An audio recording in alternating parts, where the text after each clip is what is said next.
My name is Sarah Apple, and you're watching Marriage Partners. Dr. Kevin Egreth is a licensed and ordained minister, author of the book Romantic Love's Subconscious Secrets and its companion workbook. Dr. Kevin Egreth is also a highly respected marriage conference speaker. Welcome, Dr. Kevin Egreth. Well, thank you. Thank you. So good to have you here today, and I just want to thank you for coming in and helping out with the filming here today. We've got some emails that we want to address for people. They've emailed us with some questions, and we really want to respond to them. We're doing it on air today because I think it can be really helpful for everybody to hear some of the responses that we have to offer. See, part of what we do here at Marriage Partners is we want to immerse you in winning strategies to have a passionate marriage.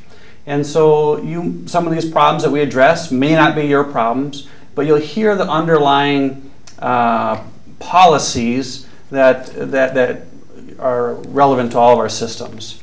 So that's what we're going to do here today, is share that with you and answer the emailers' questions and just have a good time. So go ahead. All right. Well, we've got our first email here. It says, "Hi, my name is Jenny, and I'm considering living with my boyfriend for financial reasons. My parents are very much against living together prior to marriage, so I feel some pressure there. I have seen so much divorce, and I don't want to have my future marriage end in a divorce. I thought that living together would be wise, like a trial run. Please help me convince my parents that this is a good idea. Thank you." Convince her parents. That sounds like a challenge, doesn't it? I don't know. What do you think you would say to her? Jenny, I just don't know. So she mentions for financial reasons. Yes. We hear that a lot, don't we? Right. To save some money, 2 people paying rent, 2 people covering electric bills. Right. It's a very tempting proposition.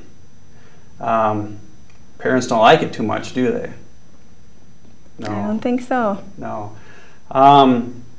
I would suspect her parents probably are coming from a religious point of view, probably a morality point of view. And you're going to have I wouldn't advise you to try to persuade them against their religious views. I think that there's some really legitimate reasoning behind that. One thing I would like to share with you is that living together before getting married, people oftentimes think of that as a trial run. They think of that as a good thing. We'll see how it works. We'll see if it works for me, maybe I'll get married. Right. If he's Prince Charming for 6 months, that'd be a good trial run. We can get married. But the statistics are very counterintuitive. The statistics tell us that of those who live together before they get married, they have an 80% higher chance of divorce. Wow. Isn't that something? A lot higher. That is shocking. If I didn't see the numbers for myself, I would think a person was exaggerating.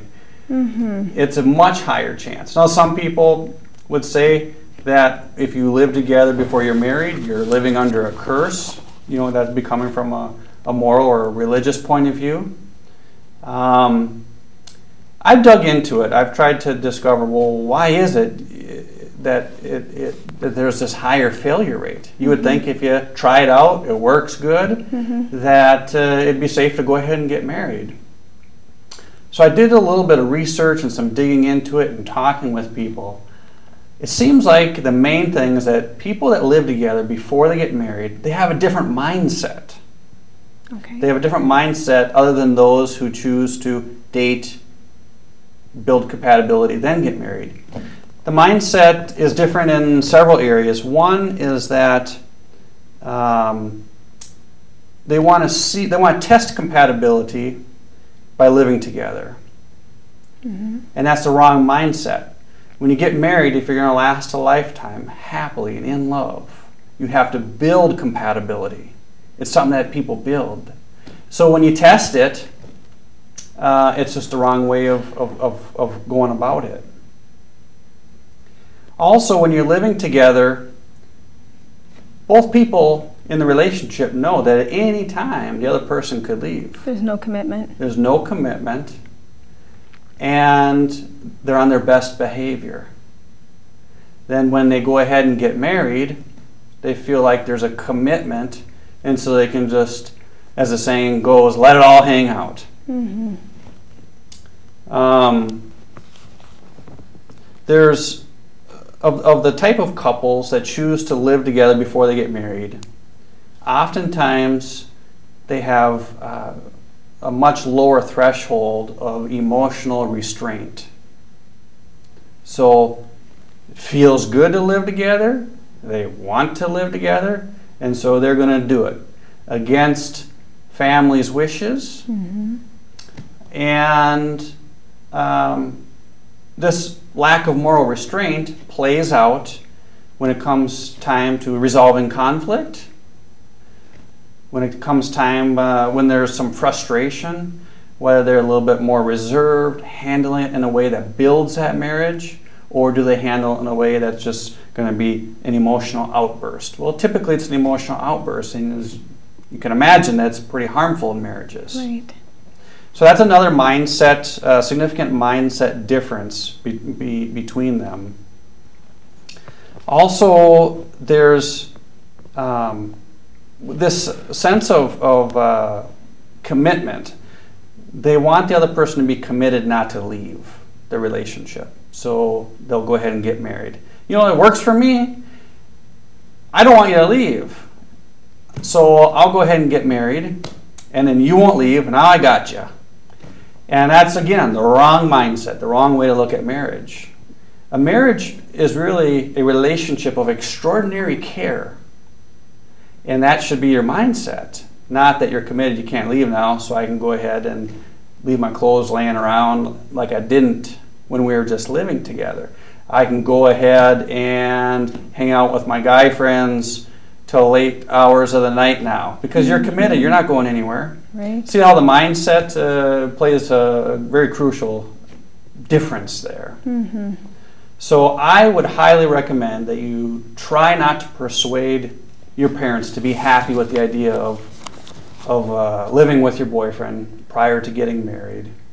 And instead, I would look at some of these things. It's time for some introspection and asking yourself, do I want to be in a relationship for what I can give to this other person? Or do I want to be in it because I want to get a lot out of it? And by really asking yourself those deeper questions, you can see if you're even ready for marriage yet. If you're not ready for marriage, you're not ready to live together. That's a very good answer. Should we go on to the next email? Yes, let's. We've got one more here, it looks like. Dr. Kevin Eggerath, I've been through a divorce that was very painful. I've seen most of my friends go through divorces. I long to get married again someday, but now I have this deep-seated fear of marriage. Please help, Anna. So Anna's got this deep fear of marriage now that she's been through a divorce herself, and she wants to get some wisdom on that. Yeah. You can almost hear the pain, can't you? Yeah. Yeah. And Definitely. it kind of really goes along with the previous emailer. You know, it's a fear-based thing. Mm-hmm. And that's why people a lot of times want to live together, because it's fear-based. We want to try it out and see. Mm-hmm. I guess before I really dig into answering that, here's what I would want to say. It's legitimate to have fears. The fear of marriage can be a legitimate fear. I won't downplay that or disrespect that feeling at all. Mm-hmm. There's a 50% divorce rate. Statistics are high. Yes. Of those who don't get divorced, 20% become permanently physically separated, living separately. But they don't get divorced. Mm-hmm. Maybe for financial reasons or moral reasons. 10% stay married, but it's just out of commitment. They're not happy at all. The remaining 20% are happily married. So really, the statistics are 50% divorce and 20% chance that you're going to be in a happy marriage. Yeah. So it's very, very, very true. The fears are legitimate. I wouldn't downplay it at all. The damage, the emotional damage, the damage to finances, damage to children, families, friendship groups, it's all legitimate. It's all affected. Mm-hmm.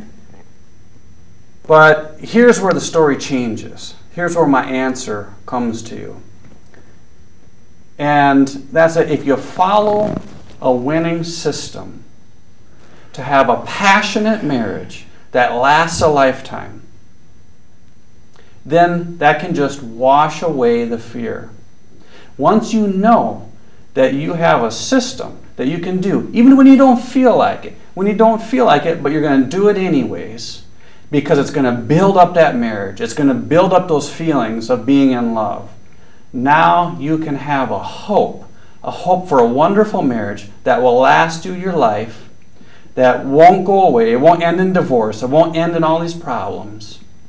And you just have an incredible outlook on your future that says this is going to be a good thing. Particularly if you can take your boyfriend or girlfriend or your spouse and show them our system as well, and just learn some really good material about what it takes to have a relationship that will be in love and last a lifetime.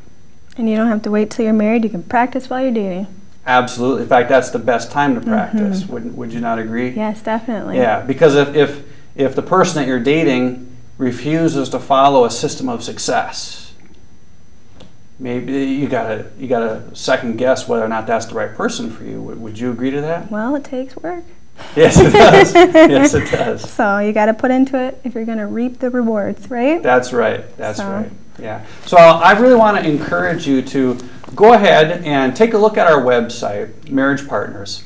You'll see on there some other great videos that will help you out with understanding some problems that people are going through, some advice that we would help people with along the way.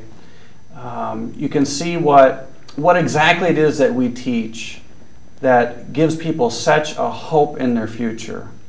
You see, romantic love, the in-love feeling, is the key to having marriages last a lifetime. Without that, they don't last. Sounds great. With that, they do last, and we're going to teach you how to do it.